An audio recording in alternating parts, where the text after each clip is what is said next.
welcome back to Lala's World. This segment is pretty much about my review based on the Elimination Chamber. That is WWE's Raw brand pay-per-view event. If you haven't watched it, you need to go ahead and watch it because there might be some little spoilers here or there, and I don't want to be held accountable. So, but before we get started, make sure if this is your first time here, make sure you go ahead and subscribe, like this video, comment, and share this video. So first off, let me start off with the kickoff. They had, whereas it was the Taraj versus the Balor Club, you know, Gallows and Anderson. Actually, to be honest, that match was good. Big win to the Balor Club. Nothing can't go wrong with that. Also, whereas now we can move on to the actual Elimination Chamber. The Women's Elimination Chamber, oh my God. When I tell you it's a first time for everything, it is a first time for everything. For one, how it started to where it finished. I know whereas Absolution, they was going to come in there and use their bond and use their alliance they have with each other and try to push through, but they didn't succeed as much. But my hat's tipped off to them because I know it was their first time being there. Mandy Rose and Sonya Deville being in the Elimination Chamber and being some kind of like extreme like that.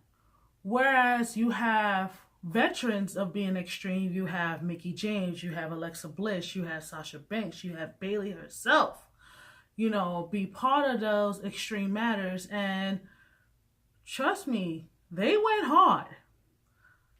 What I know I saw coming from the Royal Rumble was where Sasha and Bayley just going at each other at each other's throats. That part I already knew that was coming, and because of that, they both didn't make it off to the end. Mickie James, she didn't make it off to the end. The girl was on fire, and that's it. 1, 2, 3, she's done.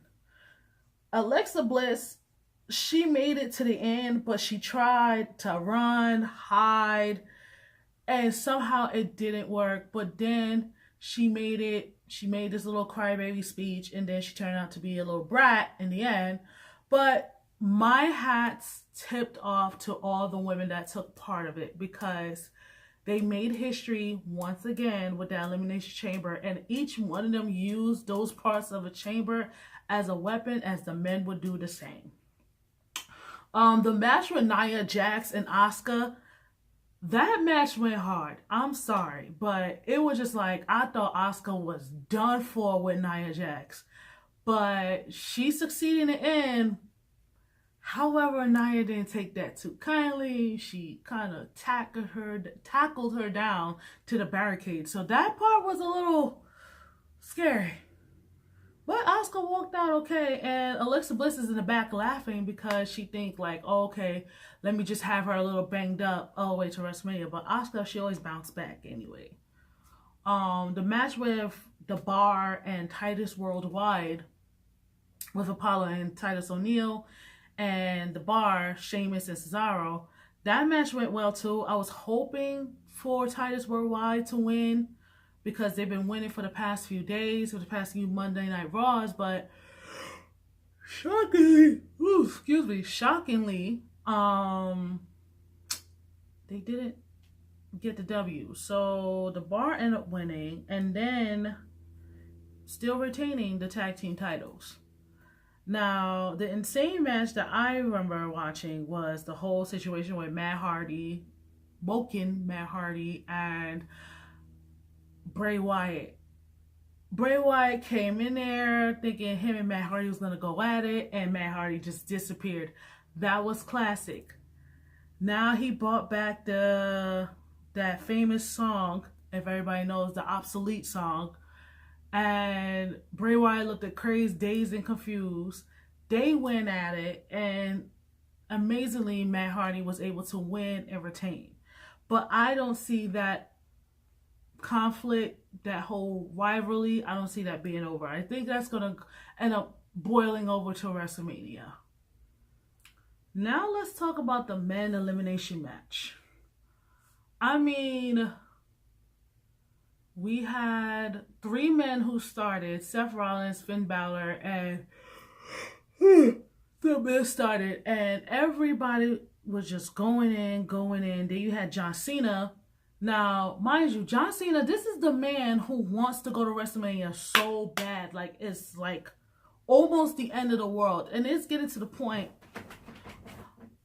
me as a Cena fan, I kind of feel bad for him because it's like, this man really wants to go. So it's along the lines of, whereas, you know, him wants to go to WrestleMania,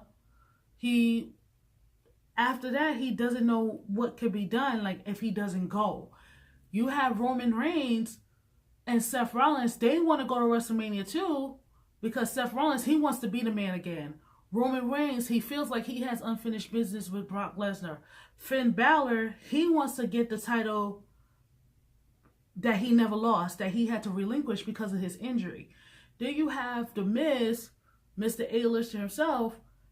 How does that look? Whereas he could go to WrestleMania, Mr. A-lister, and not only win the Universal title, but still be the Intercontinental Champion. So he'll be a double champion. And then you have Mr.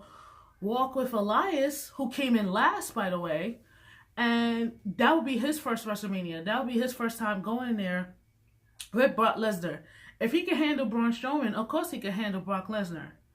Then you have Braun Strowman, Mr. Get These Hands, Mr. I'm not finished with you. He has some unfinished business with Brock Lesnar too. So there's a lot of people in that match who wants to go to WrestleMania that bad. But as every Highlander, if you watch Highlander, you know what I'm talking about. There could only be one.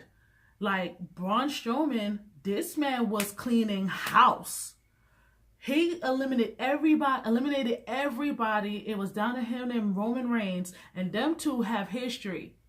But Roman Reigns ended up being the victor. But Braun Strowman did not take that too kindly. And it went straight up to like straight hell. Roman Reigns got those hands. Before the elimination match with the men, though, Miss Ronda Rousey showed up to sign a contract. I don't know what possessed Kurt Angle to do this, and I found it hilarious and I found it funny. This man was just spilling tea. Because I guess when Triple H and Stephanie McMahon showed up, you know, the king and queen has arrived. We're like, okay, you know, they're here to welcome Ronda Rousey, but then we got to think about it. WrestleMania 31, yeah, Ronda Rousey flipped Triple H over and damn near broke Stephanie's arm. So for her to sign to Monday Night Raw, they figure like, okay, we got her now. So I guess Kurt Angle, I don't know if it was him being upset still from Survivor Series, from him to just had diarrhea of the mouth saying, well, did you, like, you know, hey, you know, Ronda, I remember Triple H and Stephanie said this, that, and the third, and, you know, just spilling tea. We're like, the only thing I could think of is this man is still salty about what happened in Survivor Series and what happened with his son, Jason Jordan.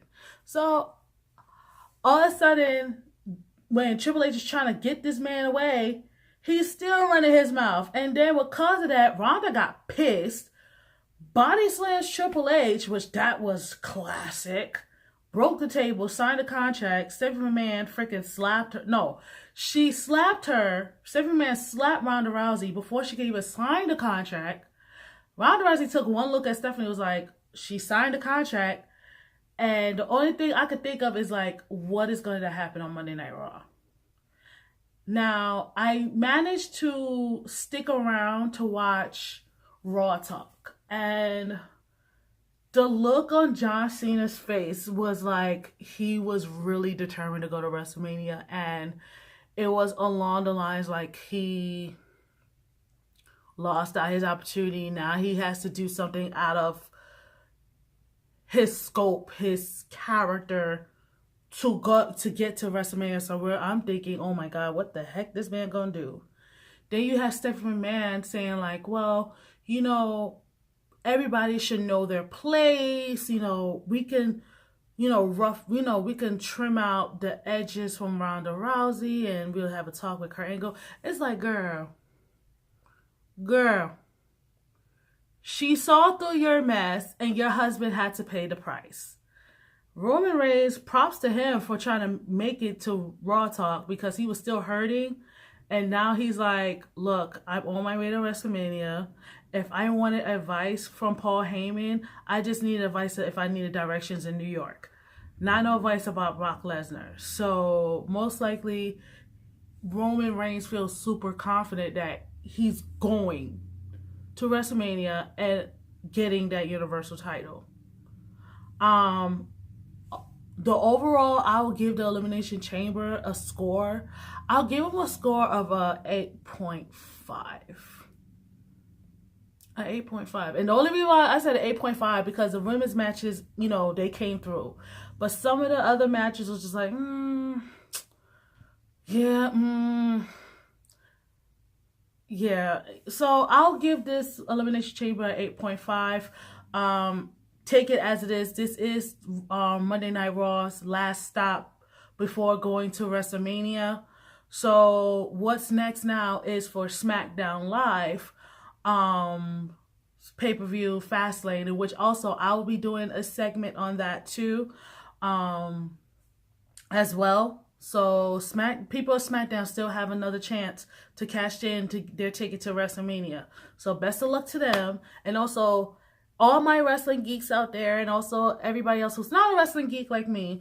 Thank you so much for watching, and see you later. Bye.